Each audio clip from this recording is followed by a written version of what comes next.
사랑이 많으신 하나님 아버지 감사합니다. 오늘도 우리를 하나님의 말씀 앞으로 불러주시고 하나님의 말씀을 공부하게 하시니 감사드립니다.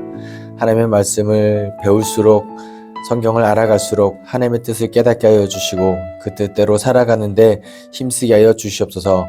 무엇보다도 더욱더 겸손해지기를 소망하며 예수 그리스도의 이름으로 기도합니다. 아멘. 네. 지난주부터 이제 사무엘상 계속해서 오늘까지 사무엘하 이제 전반부까지 이제 성경 퀴즈를 풀으셨을 텐데요. 이야기를 잘 읽어보면 참 재미난 부분들이 많습니다. 하나님의 말씀이 여호와의 율법을 기준으로 하나님의 뜻대로 살아가면 뭔가 흥하는 역사, 하나님의 뜻대로 행하지 않았을 때, 여호와를 경외하지 않았을 때 저주받는, 쇠하는 역사가 어쨌든 계속해서 반복되는 걸 볼 수 있는데, 하나님을 잘 믿었다가 사울 왕이 처음에 겸손했지만 하나님을 멀어졌을 때 하나님이 그를 버린 이야기, 그리고 새롭게 다윗을 세운 이야기. 사실 계속 보면 다윗 왕의 이야기도 마찬가지거든요.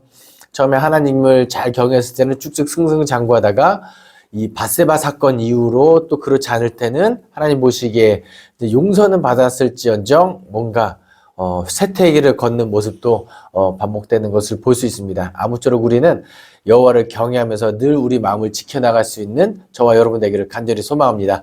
그럼 첫 번째 문제부터 풀어보겠습니다. 1번 문제. 다윗이 블레셋 사람에게 이르되 너는 칼과 창과 단창으로 내게 나아오거니와 나는 땡땡의 이름으로 곧 내가 모욕하는 이스라엘 군대의 하나님의 이름으로 내게 나아가노라. 정답은 만군의 여호와죠. 만군의 여호와의 이름으로. 근데 여기서 제가 주목하고 싶은 건 뭐냐면 다윗이 화가 나는 포인트입니다. 그러니까 골리앗이 이제 이스라엘 백성들과 대치하면서 하나님의 이름을 모욕하고 있을 때 사람들이 선뜻 나서지 못했을 때 누구만은 다윗만큼은 뭔가 분을 내면서, 그러니까 자기 목숨도 왜 아깝지 않았겠어요. 하지만 다윗은 그 가운데서 분을 내었고 하나님의 이름을 모욕하는 저 군대와 이제 싸움이 시작되는 거죠. 친한 친구랑 싸울 때 국룰이 하나 있습니다. 뭐냐면 아무리 화가 나도 가족은 건드리는 거 아닌 그런 거 우리 알고 있잖아요. 그러니까 아무리 뭔가 화가 나도 하나님의 이름을 건드리면 안 되는데, 모욕하면 안 되는데, 요즘 우리는 그런 시대를 살고 있지 않습니까? 기독교라고 이야기하면서도 개독교라고 말하는 이야기. 하나님의 이름이 계속해서 땅에 떨어지는 이 시대 가운데 우리가 다윗과 같은 마음을 회복했으면 좋겠습니다. 하나님의 이름이 우리 때문에 하나님의 영광이 자꾸 땅에 떨어질 때 골리앗 앞에선 다윗처럼 분을 내고 우리가 더 거룩하게 살기로 다짐할 수 있는 저와 여러분 되기를 간절히 소망합니다. 두 번째 문제. 사울이 다윗과 결혼시킨 딸의 이름은 무엇인가요? 정답은 미갈입니다. 아마 메랍이라고 오답을 쓰신 분도 좀 있으실 텐데요. 미갈이죠. 그런데 여기서 함정이 있습니다. 이게 뭐냐면 제가 문제를 함정을 냈다는 게 아니고 사울 왕이 왜 미갈 딸을 주면서 사위를 삼으려고 했느냐 이겁니다. 뭐냐면 두 가지 마음이 있는데, 하나는 정말 내 편으로 삼고 싶은 그 마음과 또 하나는 질투하는 마음이에요.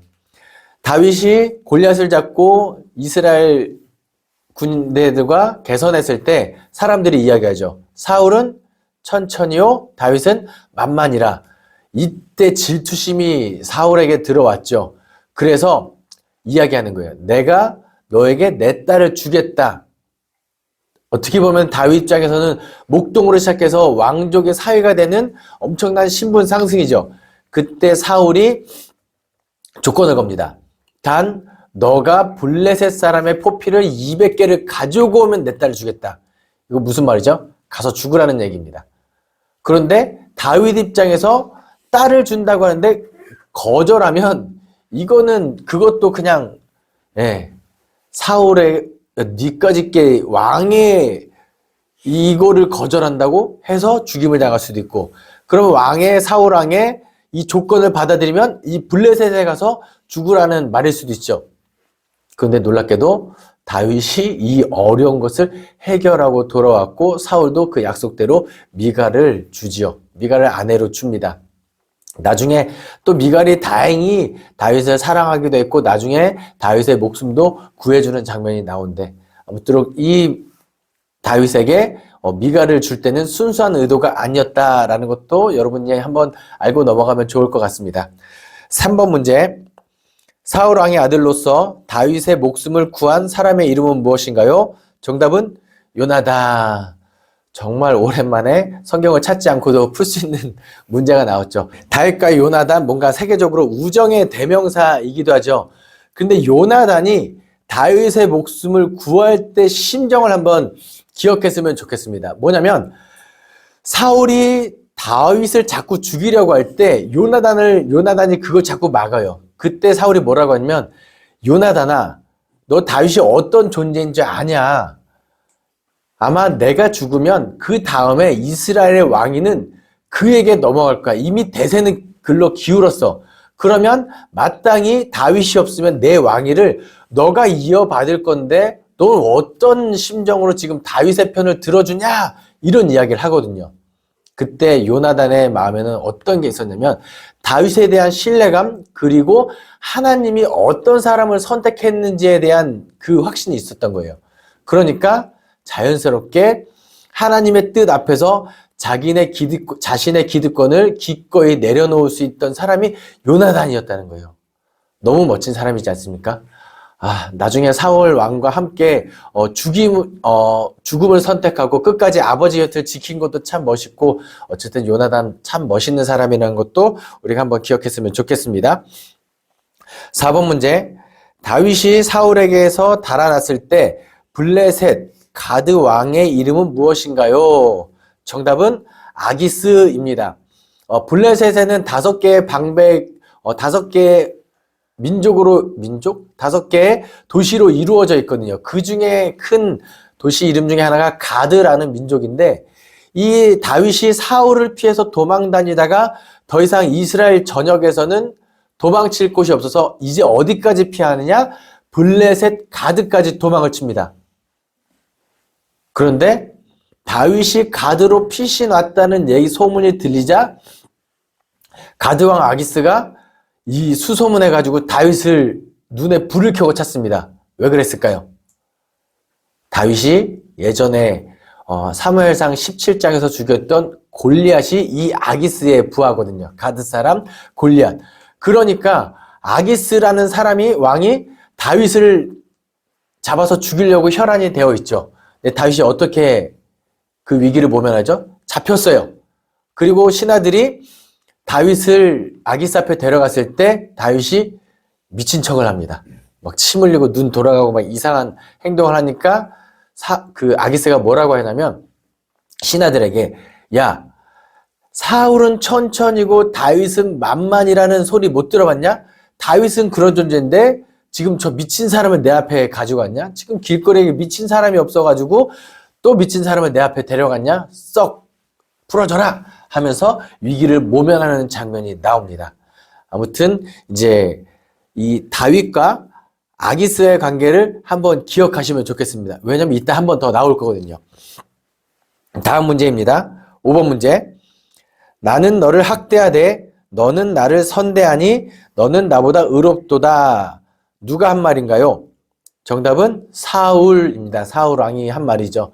어떤 장면이냐면 다윗이 계속 도망을 다니다가 사울의 손을 피해서 도망 다니다가 엔게디라는 지역으로 갑니다. 근데 사울 왕이 엔게디까지 쫓아오니까 어딘가 굴로 다 숨어들어요. 근데 이때 마침 사울이 너무 똥이 마려운 거예요. 그래서 이게 신하들도 많으니까 동굴에 가서 몰래 뒤에 볼일을 보고 있을 때 그 굴에 숨어있던 사람이 부하들이 이야기합니다. 다윗 왕이요, 지금 사울 왕의 목숨을 취하면 우리가 다시는 도망다니지 않을 수 있습니다. 라고 할 때 다윗이 뭐라 그러죠? 내가 어떻게 여호와의 기름 부은 자를 죽일 수 있냐 하면서 그의 옷자락만 몰래 베어서 가죠. 나중에 그 옷자락을 보고 이야기합니다. 왕이시여, 당신의 옷자락입니다. 그때 사울이 보고 알죠. 그러니까 너가 나를 죽일 수 있었지만 너가 나를 죽이지 않았구나. 그때 한 말이에요. 나는 너를 학대하되 너는 나를 선대하니 너는 나보다 의롭도다.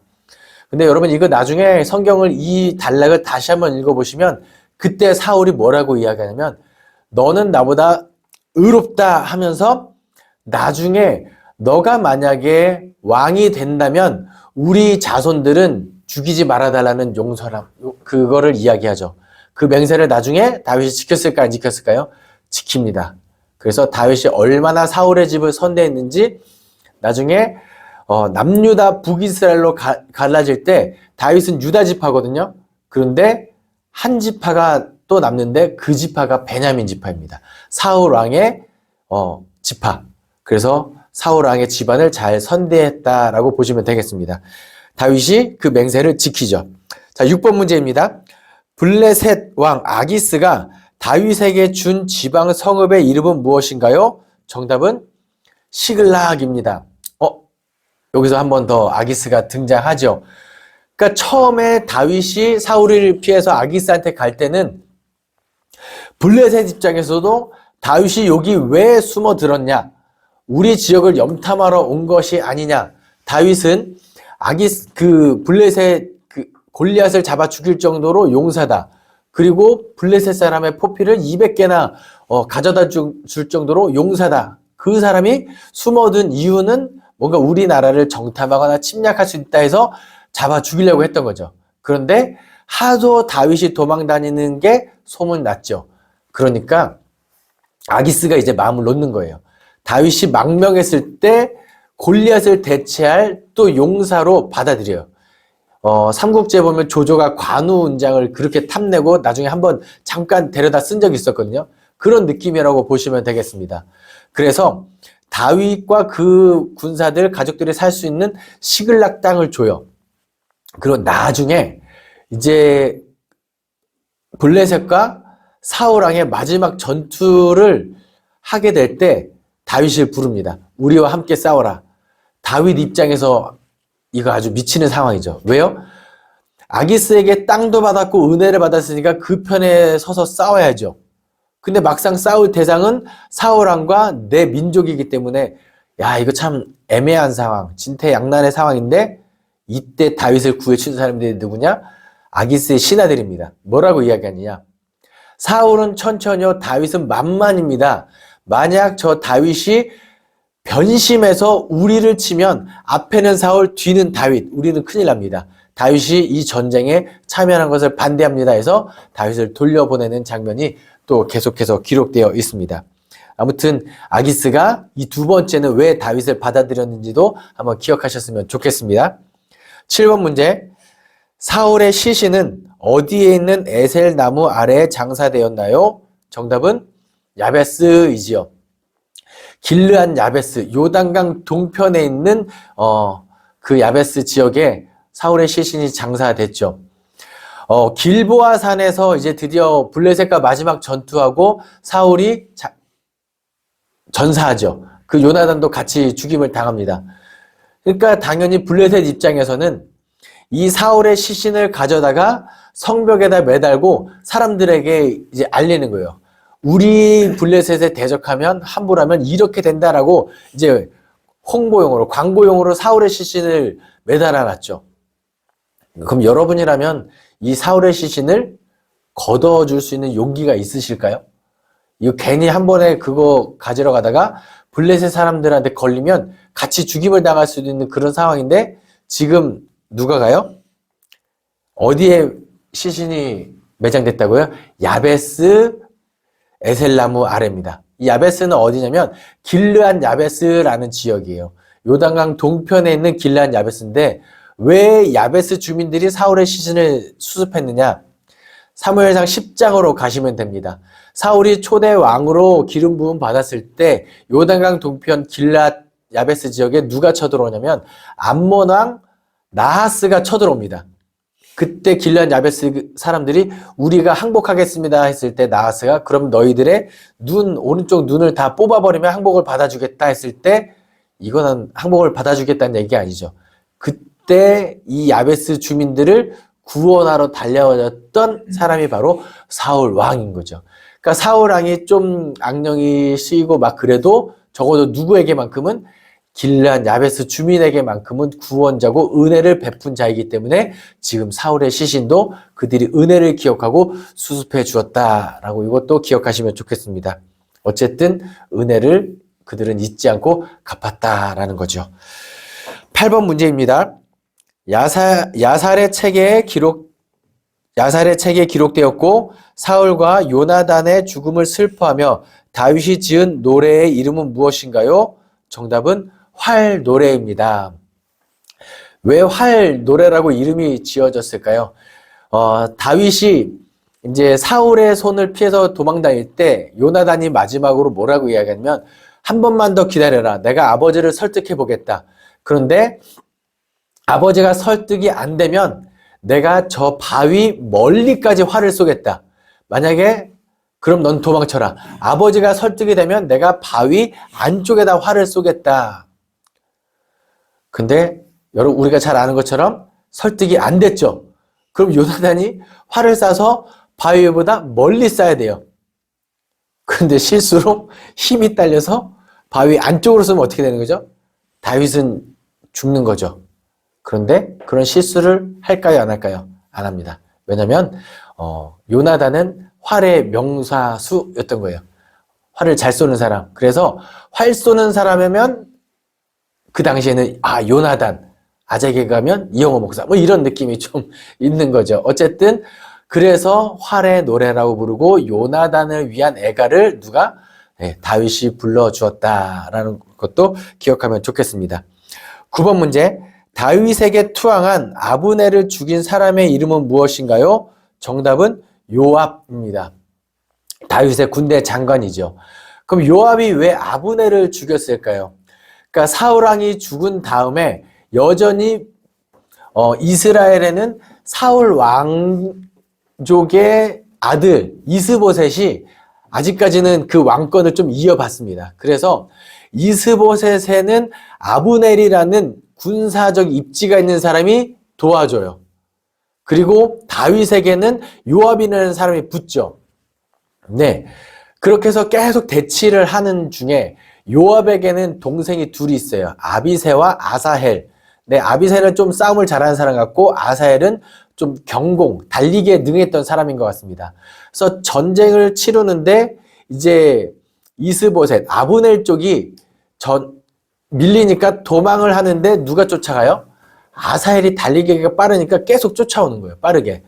그러자 아브넬이 이야기합니다. 아사헬, 나 너 누군지 안다. 요압의 동생이지. 그만 쫓아와라. 만약에 너가 계속 쫓아와서 내가 너를 죽이면 나중에 내가 너의 형 요압을 볼 낯이 없다. 이러면 아사헬이 그냥 물러섰어야 되는데 왜 그랬어요? 끝까지 쫓아가다가 아브넬에 의해서 아사헬이 죽임을 당합니다. 그리고 나중에 이스보셋과 아브넬이 뭔가 틀어져서 아브넬이 그럼 내가 차라리 다윗에게 붙지 하면서 내려온 거예요. 다윗이 그의 망명과 항복을 받아줍니다. 그런데 누가 쫓아가서 죽여요? 요압이 왕이시여 어떻게 그 아브넬이 누군지 알면서 용서합니까 하면서 몰래 쫓아가서 그를 죽이죠. 하지만 나중에 다윗이 아브넬을 위하여도 애곡하고 도와주고 뭔가 내가 죽인 게 아니다 라면서 아브넬의 세력을 흡수하는 장면도 나오죠. 그리고 다윗이 죽을 때 뭐라고 유언을 하냐면 요압은 반드시 죽여라 이런 이야기도 하거든요. 왜냐하면 이 다윗의 허물도 알고 있었고 이렇게 통제되지 않는 칼이라는 것을 알고 있었기 때문이죠. 아무튼 아브넬을 죽인 사람의 이름은 요압입니다. 10번 문제. 나는 백향목 궁에 살거늘 하나님의 궤는 휘장 가운데 있도다. 누가 한 말인가요? 정답은 다윗입니다. 다윗 왕이 한 말이죠. 뭐냐면 이제 다윗이 승승장구해가지고 이제 모든 것이 평안해질 때쯤에 문득 자기는 백향목 궁에 있는데 하나님의 임재하시는 여호와의 궤는 천막에 있는 거예요. 그걸 보니까 아니 이거 거꾸로 된 거 아닌가? 하나님이 백향목 궁에 있고 내가 천막에 있어야지 이런 마음이 들어서 성전을 짓기로 결심합니다. 그래서 누구에게 물어봐요? 나단 선지자에게 묻습니다. 나단 선지자, 내가 하나님의 성전을 짓고 싶습니다 라고 물었을 때 나단이 처음에 뭐라고 얘기하면, 당신은 하나님과 함께하는 사람 아닙니까? 당신은 하나님의 마음에 합한 사람이 아닙니까? 당신의 뜻대로 하십시오 라고 처음에 이야기했는데, 그리고 나서 기도하러 여호와를 만나러 갔는데 하나님께서 뭐라 그러죠? 성전 만들지 마라. 내가 언제 그런 거 원했냐? 나중에 그 역대기에 보면은 다윗이 손에 피를 많이 흘려서 안 된다 하면서 성전을 너는 지을 수 없고 다음 대에서 지을 수 있다라고 이야기합니다. 하지만 다윗에게는 어떤 게 있었냐면, 그래도 성전을 짓고 싶은 열망이 계속 있는 거예요. 하나님이 짓지 말라고 했으니까 포기가 아니라 그 다음부터 다윗이 뭘 준비하느냐? 다음 때 솔로몬 때 성전을 지을 수 있도록 나무를 모아다 놓고 재료들 쟁여놓습니다. 그래서 나중에 솔로몬이 성전을 지을 때 수월하게 지을 수 있도록, 뭘 의미하죠? 하나님의 뜻은 너가 성전을 짓지 않는 거지만 그럼에도 불구하고 하나님을 위하여 뭔가 애쓰는 모습이 다윗 왕에게 있었다라는 거. 우리 다윗의 이런 모습을 좀 닮았으면 좋겠습니다. 때로는 내가 어떤 급한 일 때문에, 때로는 내가 어떤 빠질 수 없는 일 때문에 교회에 와서 예배를 못할 때가 분명히 있을 수 있을 거예요. 하지만 뭘 기억해요? 끝까지 예배하기를, 성전을 온전히 세우고자 하는 그 거룩한 마음은 포기하지 않는 저와 여러분 되기를 간절히 소망합니다. 기도하겠습니다. 사랑이 많으신 하나님 아버지, 감사합니다. 오늘도 부족한 종의 입술을 통하여 귀한 성경 이야기를 들려지게 하시니 감사드립니다. 하나님, 이 강의를 통하여 하나님의 뜻이 깨달아지게 도와주시고 삶의 자리에서 거룩한 백성으로 삶을 살아내게 하여 주시옵소서. 감사드리며 예수 그리스도 이름으로 기도합니다. 아멘.